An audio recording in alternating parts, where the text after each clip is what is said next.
Hello, my name is B.J. Paris. Welcome to Tapping Into His Treasures.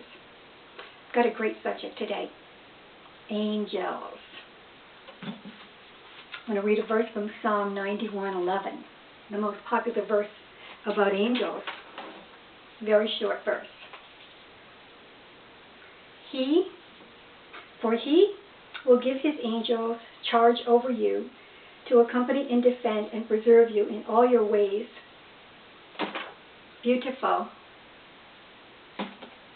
I just finished listening to 2 CDs about the life of a missionary, Darlene Rose, who was a missionary to New Guinea for like 42 years. I'm trying to think of what era. I guess she ended in World War II because she was taken as a prisoner of war by the Japanese.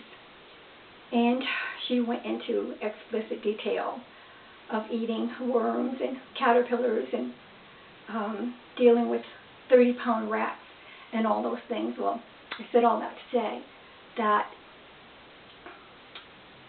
the evidence of angels in her midst, in her first husband's midst, before they took him and killed him, was unbelievable. And at one point,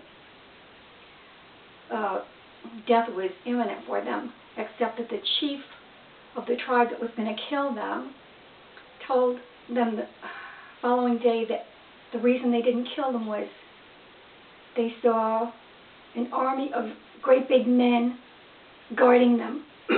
Pardon me. So when God says that He will never leave us nor forsake us, that's one of the ways that He keeps to His promise. Pardon me. The word angel means messenger.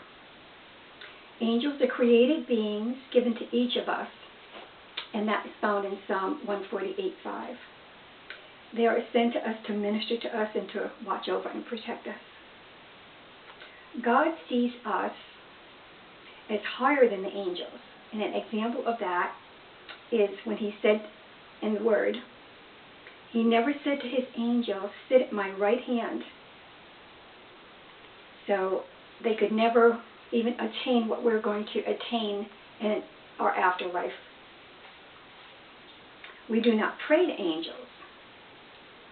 Unfortunately, many do pray to angels, and they are angel worshippers. But by doing that, they're breaking the first commandment, which is, "I am the Lord thy God. Don't have any strange gods before me," so we can't put angels in front of God. Angels worship and praise God before His throne. And I personally am thankful for them, because with all the running around that we do today, we could never be counted on to bring praise and worship, the praise and worship that God deserves and is worthy of before His throne on a continual basis. So I'm so glad that they are there to do that. Thankful to them. I don't take them for granted ever.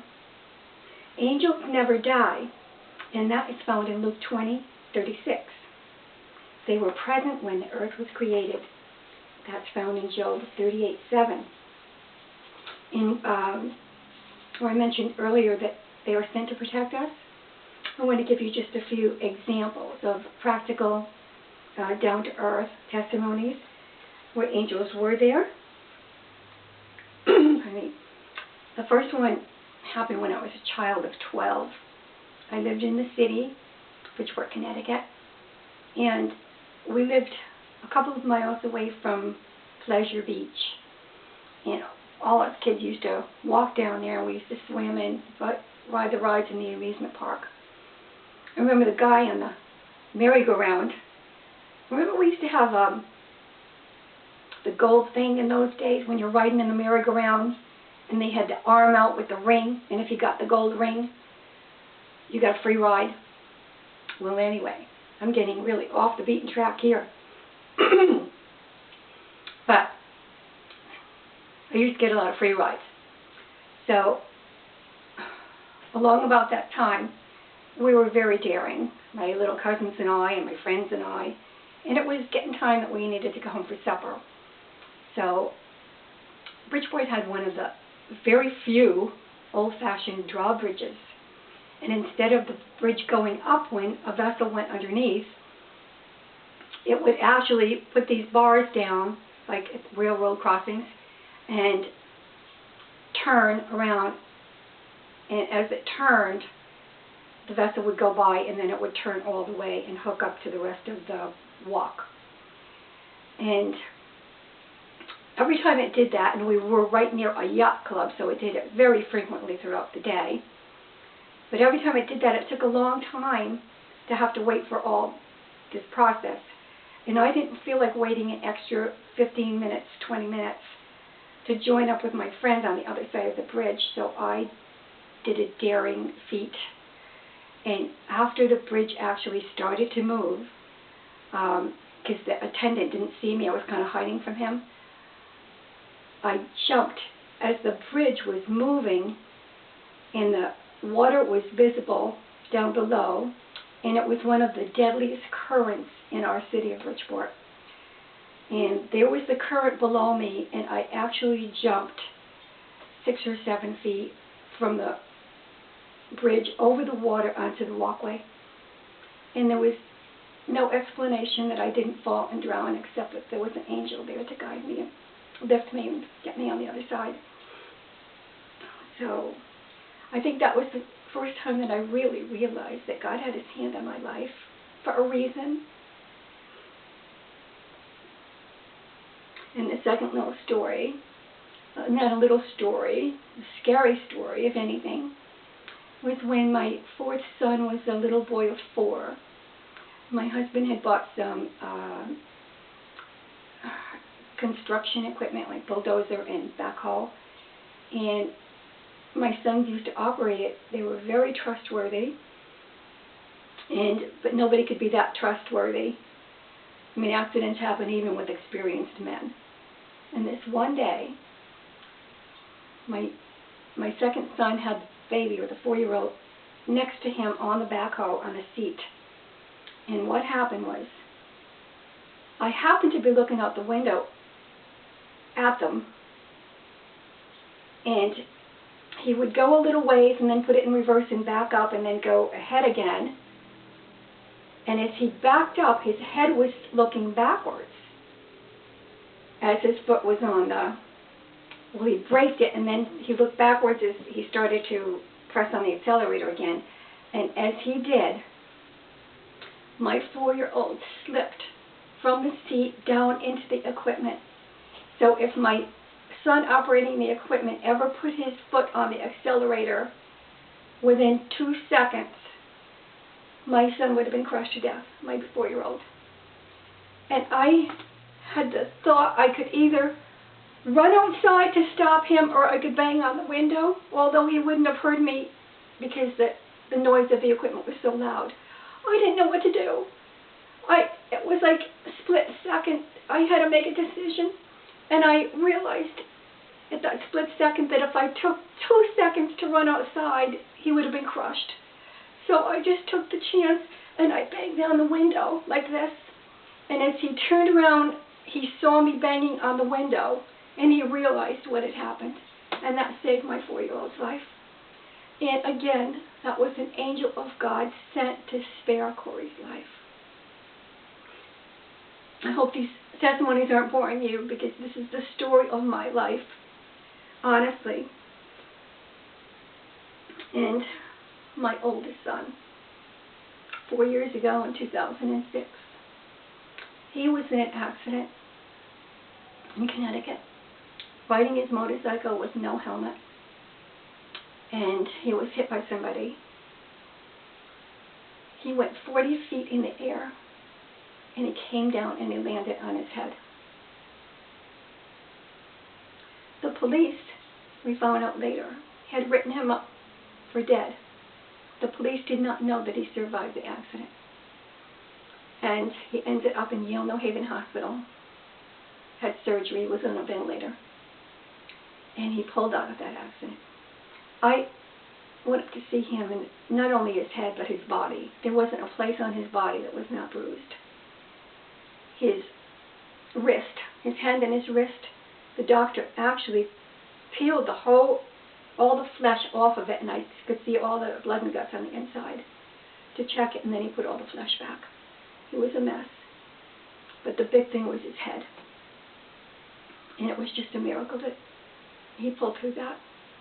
Only God's angel could help in a time like that. And lastly, my youngest son had a sailboat one time. I believe it was a 28-foot sailboat. And he was going from Connecticut to Maine all by himself, which didn't sit too happy with anybody in our family. But he was insistent, and he did it. And he, with no help, he was out there in the waters on the Atlantic in one of the worst storms that we ever had out there. And I'm trying to think of the word. Oh, that English person with the sailboat that was in a world race. There's the word. And she filmed it all. And you got to see the sails tearing and all that. And she barely escaped with her life. But anyway, that was the type of thing that my son went through. And he lived to tell about it. So angels are there to take care of us and our children. So don't forget to thank God for them. Angels are mentioned over 65 times in the New Testament alone. And they are mentioned many times over in the Old Testament. An example would be Abraham. And he actually entertained 3 angels, serving them food and everything. Angels have unbelievable strength and power. They ministered to Jesus after he fasted for 40 days and 40 nights. That was quite an important assignment. In the New Testament, they got Peter out of jail. Remember that story? When Peter was in chains and everything, and they actually got him out of jail. And he ended up going to the house where all the Christians were praying. And when the Apostle Paul was on a ship and they were in a shipwreck, the angels are the ones that whispered to Paul that they would be okay. And he's the one that passed on that heavenly message to the others on the ship. Some angels have charge over nations. Angels sing at church services. Many have been heard singing at church services, especially in where there are congregations where there are only so many people singing, and when the people would listen to the voices, they could hear like 500 people singing. Well, 500 voices singing, because most of them were voices of the angels. Angels are at the scene of many an accident, many people will tell you. And they very often show up in hospital rooms, and there are many testimonies written about people, angels manifesting themselves as people, showing up in rooms of dying people. I don't think I mentioned this before, about when my own brother passed away at age 59, and I was taking care of him, and he died in my arms. And if I did, I apologize for the repeat, so I'll just give you a little short version. But just before he took his last 2 breaths, I could feel the electricity in the room, and could almost hear I thought I heard the angel's wings fluttering. Well, maybe it wasn't that exactly, but I heard noises. I felt their presence. It was like an electricity, and there was no fear. It was just a heavenly event, a heavenly feeling, and it was beautiful, really beautiful. And as I said, angels can take on human form. And in the Bible, in the book of Hebrews 13:1, it says, "Do not neglect to show hospitality to strangers. By this, some have entertained angels unaware." And I think many, probably thousands of people have experienced this, that angels have appeared to them. As far as myself personally, that's happened to me, but I've never really spoken to an angel who's appeared. a communicator with an angel who has appeared. And the communication was from the mind, it was a woman, from her mind to my mind, and then the message given to me was, feed my sheep. Feed my sheep. And of course we know in the Bible that refers to Jesus' sheep, and to go to the lost and go to the brethren and feed those who need Christ. Feed them. So that was my personal experience. I'd like to share a testimony about when God sent an angel to help me a few years ago. And it's taken from my book, The Icing on the Cake. There I am with the water in the back. The name of the testimony is Guarded by an Angel. In the summer of '07, my son Gary and his wife Brenda spent a great deal of time in Texas caring for her elderly father in his final months. Their neighbor Jeff and one of their friends John took turns feeding Max, their 10-year-old black lab, and taking him outside to run in the grass and do his business. I would often stop by to keep Max company. Sometimes John brought along his dog, and the two canines would frolic together in the backyard. Gary happened to call while Max and I were out in the backyard one day. I put my cell phone up to Max's ear while Gary spoke to him from Texas. Max wiggled his ears and wagged his tail as he listened to his master's voice on the other end of the phone. It was really neat to watch. I wished I had thought of videotaping it. The other event that took place was not so whimsical. One morning while I was keeping Max company, my son's friend John came over with his dog Rowdy, a young pit bull. I didn't know it was a pit bull, but it was a young pit bull. I was in the kitchen, baby talking to his dog, when, as fast as lightning, the dog jumped high off the floor and lunged at my head and neck. Terror gripped me as the raging dog tried to attack me. Its fangs protruded from its mouth like a lion preying on a deer on the Discovery Channel. The dog was ferocious, its eyes demonized, and its mouth craving for blood. I was prey to the beast, and was about to become its victim within a blink of an eye, as there could not have been more than 2 inches between its teeth and my face. Never in my life had I ever seen anything so wild-looking. I thought the pit bull would rip me apart. Instinctively, I pulled back, and John grabbed the animal just before it made contact with my flesh. John told me that the dog was going for my throat, that pit bulls go for the jugular vein. An angel had to have shielded me from harm's way. If not for the angel, the dog would have ripped open my throat and possibly my face. God spared me horrible consequences. John had to have the dog put down because it was the 3rd time the dog tried to attack someone. And then I have Psalm 91:11 here also about God giving his angels charge over us. How was that for a story? Unbelievable, Yep, that actually happened to me. And this next little illustration, it's in my other book, Reflections, that I read from sometimes. And I'm just going to tell you about that. One time when I was living in Maryland, probably 5 or 6 years ago, I was renting a room from a gal that I knew. And after working like 11 hours during the day, I came home and I just kind of flopped on my twin bed and dozed off. I didn't mean to doze off, but I did. You know how it is when you're working and you stop and it hits you? Anyway, I'm a candle burner. And I had a candle, at least one candle burning in my bedroom that night. And I guess when I was dozing, I had a bunch of pillows piled high on each other because I don't like to lie down when I doze off. I like to be propped up. And I think I was reading before I got tired, and I was probably all over the bed. Anyway, I slept for an hour or hour and a half. And when I woke up, the pillow that I was lying on from moving around was less than 2 inches from the lit candle.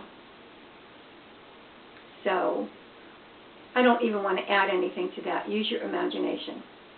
The only thing I'll add to that is thank God that he sent an angel and that the pillow didn't go 2 inches closer than it did. Because God only knows the results, what would have happened. So God was faithful, and his angels they're just there for us.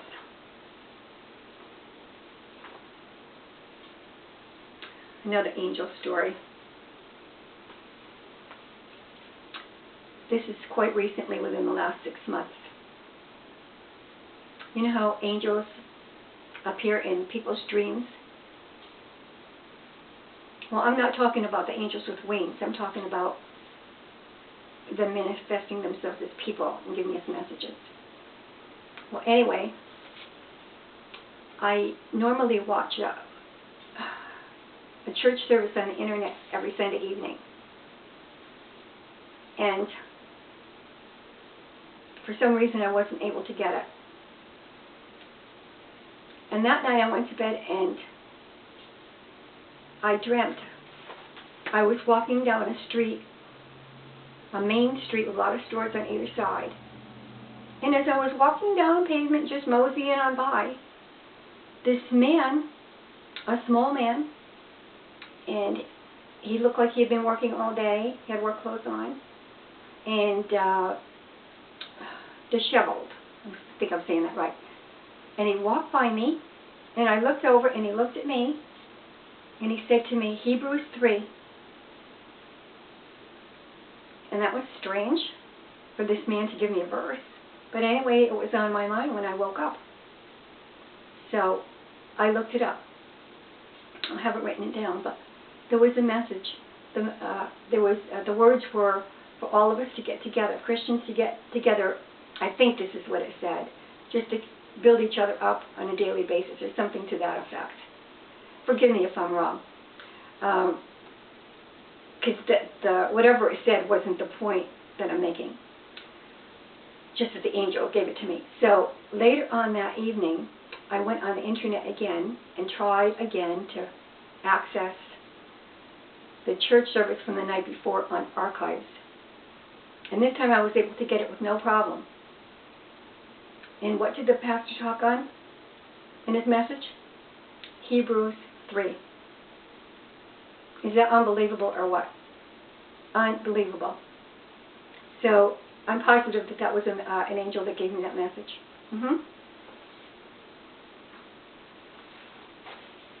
And what's the purpose of saying anything like this? Is because it's part of God's design for us. And we shouldn't take it for granted. We were all assigned an angel the moment we were born. And we may not be able to see them, but they are there. And let's give God credit where credit's due. That's my reason for sharing it. Oh, this is like an incredible story of an angel's sent to save somebody. There's a book out there, a Christian book by the title China Cry. It's written by a woman by the name of Norma. I think her last name is Lamb. I've read it. My friends have read it, passed it on. She was 5 more minutes. She was a Christian in China where there were not many Christians, and she's 10 years older than me. She was probably born in earlier mid-30s, so it was back along. She was a young adult, and she faced a great deal of persecution for being a Chinese Christian. So much so that they were actually going to execute her if she didn't deny Christ, which she wouldn't. She was in a line of 6 or so people that were going to be executed, and there was a firing squad. She just prayed and waited to see God in glory. It was her last moment.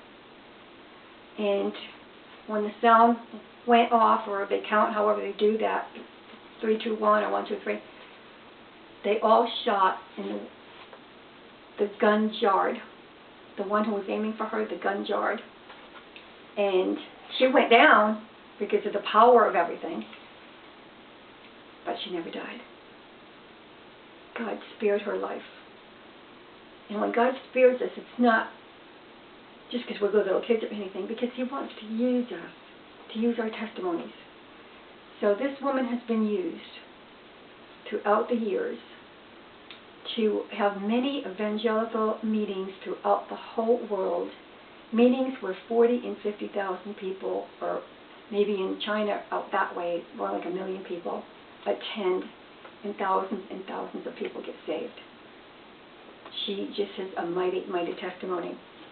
And it's all because of the angel saving her when she was supposed to be killed. And, oh, I still have more, but I've got like 3 minutes left, so I'm just going to end with this little story of what happened to me in 1965. An event took place in New England called the Great Northeastern Blackout. And it was, I don't know where it started, but I was in Connecticut, and it took in Connecticut all the way up to Canada, and it was a total blackout. Well, my husband was working the overnight shift, so I was alone with 2 or 3 little kids in the house, and I was afraid to be alone in the dark, really paranoid. And I knew that even though I wasn't a Christian back then, that God had his hand on me, because my dad came over from work to check on me. He was working 2 blocks away or something like that, and he knew I was petrified of the dark. And he goes, "Why do you have light? Why do you have light? What's going on?" And I'm going like, "Of course I have light. What's wrong, Dad?" He says, "There's a blackout over all of New England and Canada, and your street and the street next to you are the only 2 streets on the whole Northeast that have lights." Well, that was an angel to spare this young mother at the time, 1965. And how could I ever thank him? I called the power company the following day, and they had some kind of a scientific explanation how that could happen. It's a very rare occurrence, maybe like a glitch or something. But I know that of all the people, thousands and thousands and tens of thousands that were affected by that blackout, this little mom, probably in my 20s at the time, was not affected. And I didn't have to go into schizophrenia or anything like that, because I was totally okay. So if God did it for me, he can do it for you. Please don't forget to thank God for your angels, and thank them. And you know what? They have to watch everything, all the trouble that we get into, and let's give them something to put a smile on their faces about. So let's get to praising God and to leading disciplined Christian lives so that our angels could smile once in a while too. Thank you for tuning in to Tapping Into His Treasures today. God bless you. God bless yours. And God keep you, and God keep yours. Bye for now.